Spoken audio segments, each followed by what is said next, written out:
जानते हैं कि काफ़ी अरसे से क्रिकेट बोर्ड फाइंड आउट कर रहा था कि प्लेयर को कोई ऐसा टाइम मिले, क्योंकि इंटरनेशनल क्रिकेट में आजकल लीग्स क्रिकेट में प्लेयर्स बहुत बिजी होते हैं, तो जिन पे हम उनके जो आइडेंटिफाई की हुई उनकी चीज़ें जिन पे वर्कआउट करना है, उनके स्किल पे, उनके बैलेंस पे, उनकी एग्जीक्यूशन पे, तो पूरा ये पर्पज़ इस कैम्प का ये था कि हम जो हमें ऊपर से माइक हैसन और एशले बॉलिंग कोच की तरफ से हमें जो इंस्ट्रक्शंस मिली थी कि क्रीज ऑन द बैलेंस, इनकी बॉडी बैलेंस रहे, अलाइन लाएँ, ये अपनी पूरी जो है ना फोर्स जनरेट कर सकें टूवर्ड्स द टारगेट, और स्किल पे ये अपनी लाइनो लेंथ को कंट्रोल कर सके, स्विंग को कंट्रोल कर सकते हैं, डेथ ओवर में जो है ना ये बेस्ट यॉर्कर्स को एग्जीक्यूट कर सके। तो हमने ये 2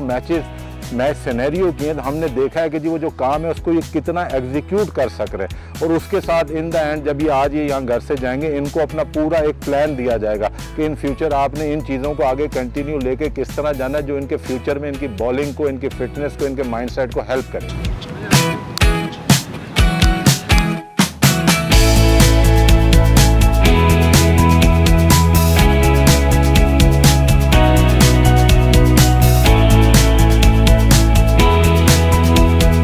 इसमें हमारे पास जो है वो 6 डेज़ का था, 1 वीक प्लान था, जिसमें 4 दिन हमने इनके जो है स्किल वर्क इनके ऊपर किया है, जिसमें हमें जो टारगेट मिला था नेशनल कोचेज़ की तरफ से, नेशनल एकेडमी की तरफ से, उसके ऊपर हमने अचीव करने की कोशिश की है। और मोस्टली यही था कि ज़्यादातर जो है मेरी डोमेन में स्पिनर बैट्समैन थे, जिनको हमने जो है वो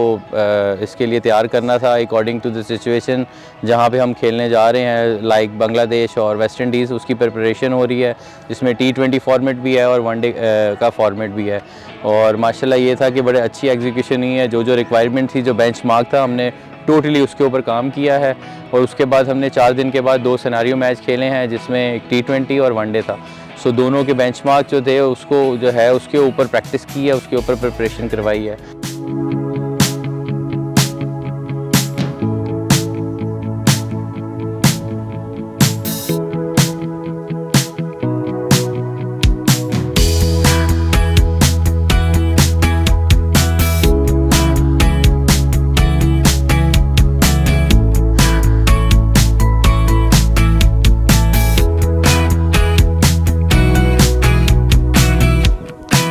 ये जो 6 रोज़ा कैंप पीसीबी ने लगाया था, इसमें हमारी टेक्निकल और टैक्टिकल दोनों चीज़ों पे काम किया गया है, क्योंकि टेक्निकल बॉलर का पोस्चर, उसका stability, balance in the crease और इन सारी चीज़ों को हमने उसकी भी ड्रिल्स की हैं। और उसके बाद बॉलिंग में क्या चीज़ें हम नई जो है वो ट्राई कर सकते हैं, क्रॉस सीम बॉलिंग, अपनी क्रीज़ को यूज़ करते हुए वाइडर और क्लोज टू द स्टंप्स, और उसके बाद रिवर्स बॉलिंग, ये सारी चीज़ें जो हैं हमने ट्राई की हैं। और उन 3-4 दिनों की प्रैक्टिस के बाद हमने 2 मैचेस खेले हैं, जिसमें वो सारे जो हमने प्रैक्टिस की थी उसको एग्जीक्यूट करके देखना था कि हमने जो प्रैक्टिस किया वो मैचेस में कितनी काम आती है। और अल्हम्दुलिल्लाह जो हमने प्रैक्टिस की उसका बहुत फ़ायदा मिला है, बहुत सारी नई चीज़ें सीखने को मिली हैं। और फर्दर जिस तरह हम इस पर काम करते रहेंगे और इन चीज़ों पर इंशाल्लाह जो है वो परफेक्शन आती रहेगी।